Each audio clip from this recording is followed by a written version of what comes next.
Voici Arnold. Cela fait maintenant 3 jours qu'il erre un peu perdu dans la forêt. Tout ça parce qu'il voulait économiser de l'argent en se passant d'un taxi. Oh non, Arnold! Arnold, ne me dis pas que tu vas aller boire dans ce lac. Mais ne t'inquiète pas, Arnold, si une sangsue entre dans ton système digestif, elle n'aura pas le temps de te faire du mal. Elle se dissoudra rapidement dans ton estomac. Sauf que là, tu as un peu plus qu'une sangsue en toi, mon pote. Tu es maintenant le personnage principal de l'émission de télé-réalité Logement abordable pour les sangsues. Il existe plus de 500 types de sangsues dans le monde. Mais seulement 3 d'entre elles sont considérées comme intéressantes par les humains. Il ne faudrait que 10 minutes à 335 sangsues pour sucer tout le sang qui se trouve dans ton corps. Et toi, mon petit Arnold, tu en as 1000. Chaque seconde compte. Maintenant, pour te débarrasser des sangsues, tu dois boire de l'eau salée. Désolé, Arnie, je n'avais pas d'autre bouteille sous la main, là. Boire l'eau de ce lac était vraiment une mauvaise idée, Arnold. J'irais jusqu'à parier que même une sangsue est plus intelligente que toi. Leurs neurones ont déjà été utilisés pour un ordinateur biologique appelé le Lichulator. Il est capable de faire des additions de nombres entiers. Et pas toi. Mais ne te réjouis pas aussi vite, Arnold. Il semble que tu aies aussi attiré l'attention d'une autre espèce de petite bête, et je dirais que celle-ci est vraiment dangereuse. Je sais que c'est difficile à croire, mais tu ferais mieux de ne pas trop bouger là, mon pote. Arnold, laisse les abeilles te piquer. Le venin des abeilles est plutôt cool. Est-ce que tu savais qu'il contenait de nombreuses substances bénéfiques qui peuvent vaincre des maladies, même mortelles? Mais dans ton cas, on peut s'accorder à dire que tu as plus de chances de mourir d'un coup de chaleur plutôt que de 1000 piqûres d'abeilles. Parce que les abeilles qui recouvrent ton corps vont le réchauffer jusqu'à 47 degrés Celsius. Oh, Arnold, t'as été plutôt bon là. C'est vrai, les ondes électromagnétiques d'un téléphone portable sont capables de désactiver une abeille. Une abeille, c'est un peu comme un système de navigation avec tout un tas de capteurs. On pourrait comparer ça à un tout petit avion. Donc, apparemment, en phase de vol, tout comme pour les gros avions, les téléphones portables doivent être éteints. En fait, si tu faisais une expérience et si tu mettais un téléphone portable fonctionnant à une fréquence de 900 MHz dans une ruche, alors toutes les abeilles vont évacuer dans les 10 minutes et elles ne reviendront jamais. Et le gagnant de la bataille entre les abeilles et les sangsues est... personne. C'était un piège. Arnold est le gagnant en tant que personne la plus courageuse, mais aussi la plus idiote. Salut Arnold! Devant toi se trouve un toxorhynchite. C'est le plus grand moustique de la planète, avec une envergure de presque 12 cm. N'aie pas peur, idiot, il n'a pas besoin de ton sang. Cette espèce se nourrit plutôt du nectar des fleurs. Fais attention, il y a des fourmis ici! Et c'est quoi ça? Est-ce que tu savais que la salive des moustiques contenait des enzymes? Elles servent à anesthésier la victime pour pouvoir boire son sang en toute discrétion. Mais les femelles n'ont pas besoin de sang pour elles-mêmes. Elles nourrissent leur bébé avec. Et oui, seules les femelles boivent du sang. Et les mâles se nourrissent de pollen de fleurs. Mieux vaut ne pas respirer. Une femelle affamée pourra sentir le CO2 que tu respires jusqu'à 20 mètres. Et ça n'est pas un chewing-gum à la menthe qui va t'aider. Ils finiront par te trouver quand même grâce à la chaleur de ton corps. Mais heureusement, même 1000 moustiques ne peuvent pas sucer tout ton sang.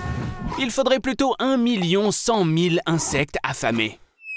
Oh non, Arnold! Tu as dérangé la colonie des fourmis anthrax. Lorsqu'elles piquent, une brûlure se forme sur la peau, dont la douleur est identique à celle du contact direct avec le feu. La neurotoxine ponératoxine pénètre dans le sang, ce qui attaque le système nerveux, paralyse les membres et provoque des spasmes musculaires atroces qui peuvent durer jusqu'à 36 heures. Avec la piqûre de 1000 fourmis, tu recevrais tellement de neurotoxines que tu aurais des hallucinations. Montage. Des fourmis géantes? Mais d'où est-ce qu'elles peuvent bien venir? Des expériences de la zone 51, peut-être? Fais attention, Arnie. Cette fourmi peut soulever jusqu'à 680 kilos et peut atteindre une vitesse de 56 km à l'heure. Tu ne pourras pas te cacher, Arnie. Il y a 20 quadrillions de fourmis sur Terre. Ça représente 2,5 millions de fourmis par personne. En réalité, les fourmis ont déjà occupé 501 000 carrés du territoire américain. Ça représente 15% de l'ensemble du territoire. Chaque année, les fourmis causent des dommages économiques de plus de 6 milliards de dollars. Elles rongent les fils et les appareils électriques. Il n'a fallu que quelques mois aux fourmis géantes pour conquérir la Terre. Et là où se trouvait l'Ohio, il y a maintenant une énorme fourmilière. Arnie, réveille-toi! Shaq n'a mordu personne. Tu t'es juste endormi sur une fourmilière. Mais cela dit, même les fourmis ordinaires peuvent être dangereuses.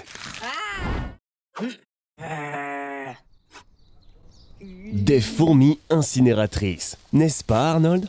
Est-ce que cela te fait sentir comme un dieu? Tu sous-estimes l'ennemi. Wow, quelle ironie! Le chasseur est devenu la proie. Arnold, félicitations. Tu es maintenant au centre de la guerre la plus colossale, sur une échelle plus grande que toutes les guerres de l'humanité réunies. 10 quadrillions de fourmis y participent. As-tu déjà vu un tel nombre? Et combien en as-tu vu? Oh, regarde par ici. Les fourmis se préparent au combat. Si les fourmis prenaient une taille humaine, l'humanité n'aurait aucune chance. Après tout, même une fourmi ordinaire serait capable de soulever un immeuble de 16 étages et de courir avec lui sur le dos à une vitesse de 55 km/h. Ils veulent te présenter à la reine des fourmis. Mais de quoi s'agit-il? Oh, faut-il se battre pour le pouvoir? Parfois, une deuxième reine peut apparaître dans la fourmilière. Les deux reines s'affrontent alors en duel pour décider qui sera la maîtresse de la fourmilière. Après le combat, les fourmis déterminent quelle reine elles préfèrent. Une vraie démocratie. Et puis la majorité détruit la minorité. Je reprends mes mots sur la démocratie. Attention. Arnold, tu as vraiment de la chance. Tu as même réussi à survivre à un coup d'État. Mais qu'est-ce que c'est que ça? Tu es saturé de l'odeur des cadavres. Et maintenant, les fourmis te voient comme complètement mort. Par conséquent, elles vont t'enterrer vivant. Arnold était un bon à rien. Qu'il repose en paix.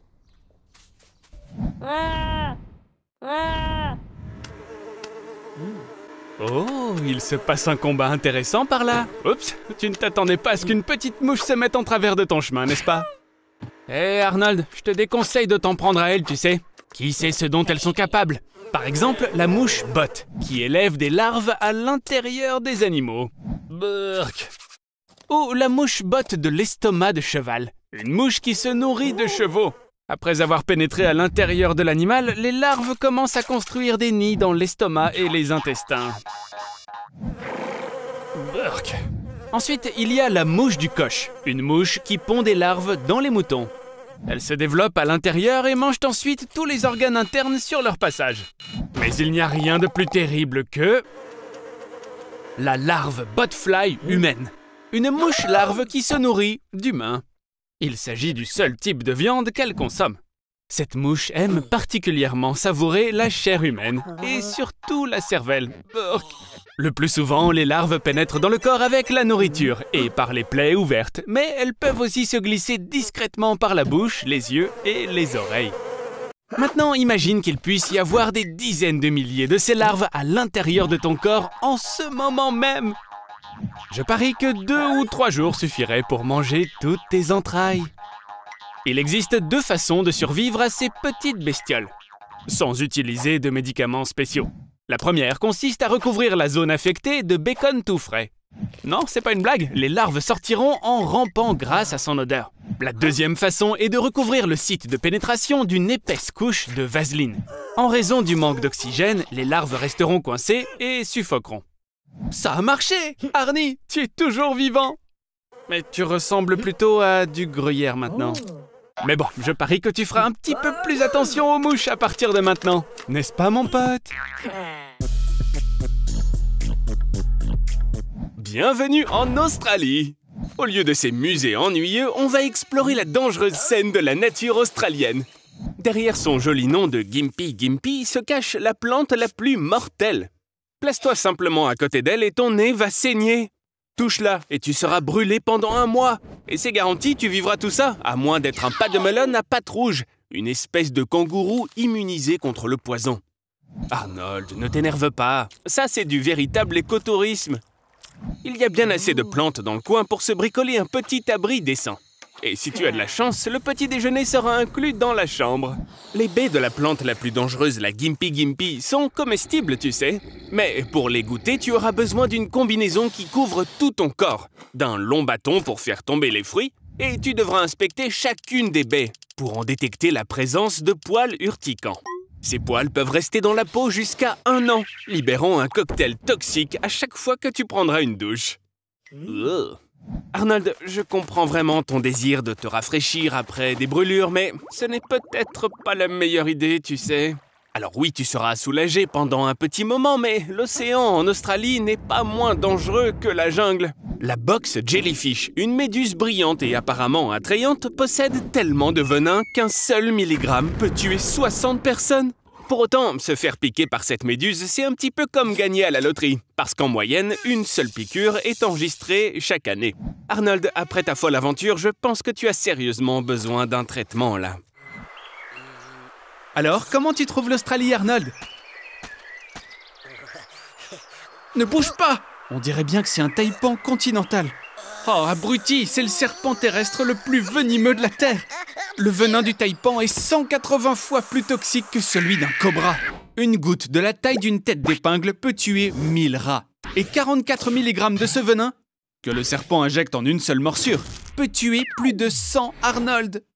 Inutile de courir, le taipan ne s'enfuit pas après la première morsure comme les autres serpents, mais il continue avec une série d'attaques ultra précises et rapides comme l'éclair pour achever la victime. Ces crocs de 13 mm de long viennent d'injecter une puissante hémotoxine dans ton sang, qui l'empêche de coaguler, et ça entraîne une hémorragie interne. Tu perds le contrôle de ton corps, tes membres cessent d'obéir, la respiration devient difficile, et les convulsions commencent peu après. Oh, t'inquiète pas Arnold, ça c'est pas du sang, c'est de l'urine. Les cellules musculaires commencent littéralement à se dissoudre et à sortir par les reins. De ce fait, ton urine devient rouge.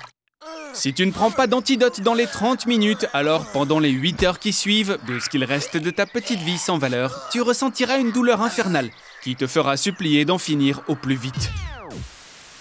Oh, c'est quoi ça, Arnold? Oh, regarde-moi ça. Cette toute petite chose, elle est perdue, tout comme toi. Après tout, les loris lents vivent principalement dans les forêts tropicales. N'essaye surtout pas de les caresser, Arnie! Les loris lents lèchent leurs coudes, qui sécrètent un venin mortel. Ensuite, leurs morsures peuvent te tuer. Tu devrais suivre le chemin des animaux. Ça serait génial si tu pouvais trouver de l'eau qui coule. Un ruisseau ou une rivière, par exemple. Tu pourras y trouver de la nourriture en attrapant des poissons. Ouais, bon, Arnold, en faisant comme ça, tu vas rester ici toute la journée. Et comme tu peux le voir, j'avais raison. La nuit, c'est le moment le plus dangereux dans une forêt. Eh, mon pote, je pense que tu devrais passer la nuit ici, dans cet arbre.